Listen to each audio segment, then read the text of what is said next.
Iran वार को अब लगभग एक हफ्ते होने वाले हैं और ये तेजी से बढ़ती ही जा रही है। लेकिन वेडनेसडे 4 मार्च को ये वॉर मिडिल ईस्ट से निकलकर इंडिया के बैकयार्ड तक पहुंच गई।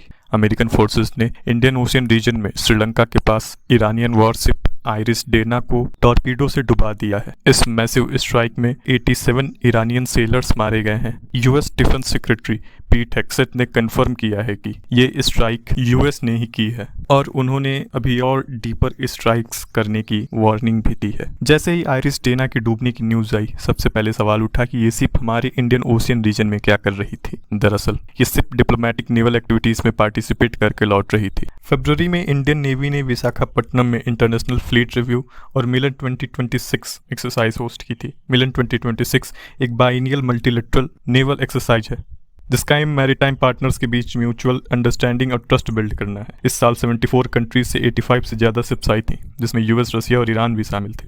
हालांकि चाइना ने इसमें पार्टिसिपेट नहीं किया था। आइरिस डेना वो यहीं से वापस ईरान लौट रही थी जब उसे टारगेट किया गया।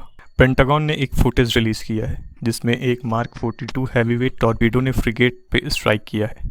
पीट हेक्सेट का स्टेटमेंट था कि an American submarine sank an Iranian warship that thought it was safe in international waters. Interestingly world war 2 के बाद ये पहली बार है जब यूएस ने टॉर्पीडो से किसी एनिमी शिप को हिट किया है। हालांकि यूके ऐसा पहले कर चुका है। श्रीलंका के फॉरेन अफेयर्स मिनिस्टर विजेता हेरत के मुताबिक 5:08 AM पर श्रीलंकन कोस्ट गार्ड्स को आइरिस डेना से एक डिस्ट्रेस कॉल रिसीव हुई। क्रू ने एक मैसिव एक्सप्लोजन रिपोर्ट किया। 6 AM तक श्रीलंकन नेवल वेसल्स डिस्पैच हो गए थे। शिप पर 180 क्रू मेंबर्स थे। अब तक 87 बॉडीज मिल चुकी है और 32 मेंबर्स को रेस्क्यू करके गॉल पोर्ट के हॉस्पिटल में एडमिट किया गया है।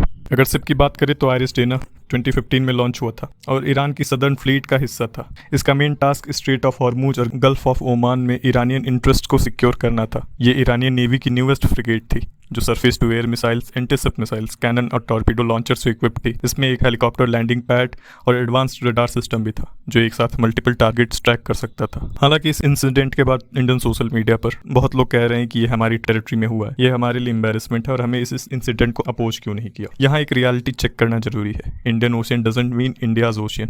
ये एक ट्रैजिक इंसिडेंट जरूर है, पर यह सिर्फ ऑफिशियली हमारी टेरिटरी से बाहर थी। हालांकि ये सिर्फ इंडियन पोर्ट पर आई थी। वो वॉर शुरू होने से पहले की बात है। जब यूएस और ईरान एक ओपन वॉर में है तो उनका वॉरशिप एनिमी के लिए एक लेजिटिमेट मिलिट्री टारगेट बन जाता है, चाहे वो कहीं भी हो। इंडिया का स्टैंड न्यूट्रल रहना इस सिनेरियो में सबसे लॉजिकल अप्रोच है।